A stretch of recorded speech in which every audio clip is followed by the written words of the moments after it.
What's up? My name's Jose, and I'm going to become an owner-operator. At least I'm working on it.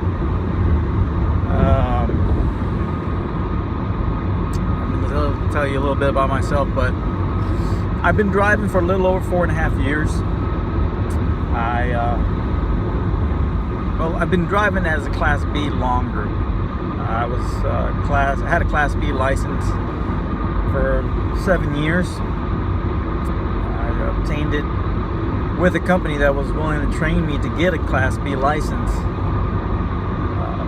because the equipment I was going to use was a straight truck, like about 30 feet long. What I did all day was pretty much haul water, deliver water to homes and residential places. That company was Ozarka Natural Spring Water, which later was purchased by Nestle Waters, and there's a lot of name changes going on. So probably now known as Nestle Waters or Nestle Direct or something like that. But yeah, towards maybe my 7th year, I was thinking, I don't know if I want to do this continually or stay here in that position. I wanted to move up, but the company was changing and they were putting a lot more pressure on their drivers, and I didn't like that. There's a lot more pressure on extra sales, upselling to your current customer base, and also finding new customers. So you had to sell cups, coffee, bottled tea, the little instant teas that you can make with the little powdery packets, and even more probably by now. And there was a lot of pressure of trying to hit your numbers, and I didn't like that, because on top of that you had to deliver just on average 65 stops a day. Your average customer took 4 5-gallon bottles. Each 5-gallon bottle weighed about 45 pounds, and you would do probably maybe 80 to 90 cases a day. So you'd be driving and stopping pretty much every 5-10 minutes and doing a delivery. And on top of that, you had to knock on the door, say hi to the customer, greet them, offer to bring the product inside, or put it in their garage, wherever they wanted it. And on top of that, you have to tell them, hey, this is the deal we got going on. Get 2 cases for yada yada dollars, or hey, buy this tea. We have this tea on sale for $3 off if you buy a case. So that adds up. So your day turns out to be a lot longer. And on top of that, they wanted you to start later. So I wasn't on board with that. So at that time, oil was still doing pretty good. I thought about it, and I was like, you know what? I want to haul crude oil.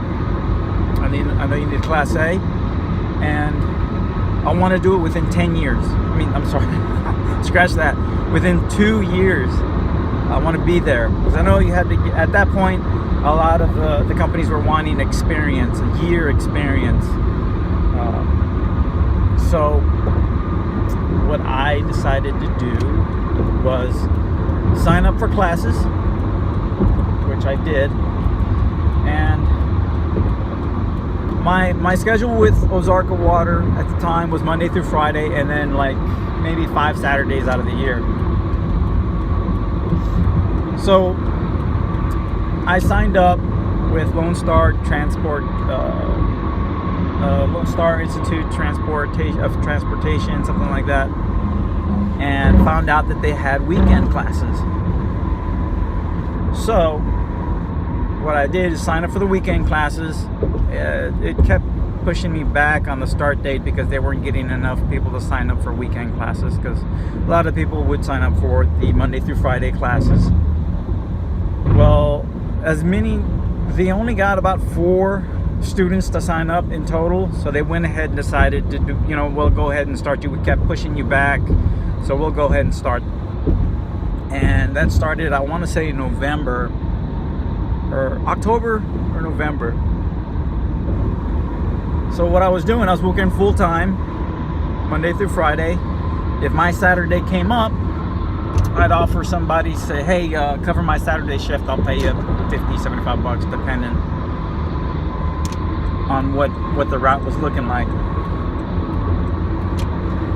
So that left me open to do the Saturdays and Sundays, 10-hour classes, 10 hours Saturday, 10 hours Sunday.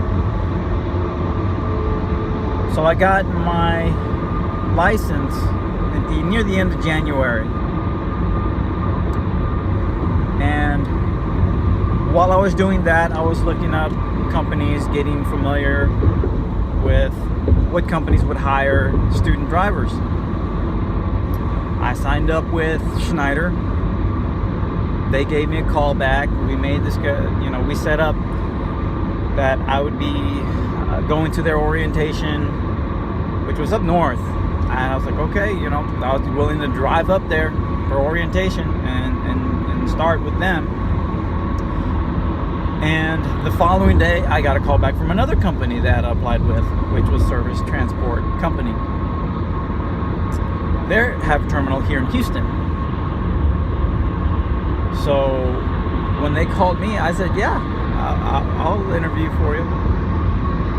So I called Schneider back, told, hey, sorry, I got an interview with another company, so I'm gonna cancel my trip going up for your orientation. So I go to Service Transport. I was all suited out, wanted to make an impression. Had my my leather binder with notes, questions, a list of questions, and the guy who interviewed me was Steve, I believe. Great guy from Chicago, awesome guy. He's pretty much gave me his and said, okay, you want to ask me? I answered I gave him my questions, he answered them. He said, all right, do you want to do it? Let's do a little road test. I was like, yeah. He's like, you want to come back another day? We'll do it now. In a suit and all that.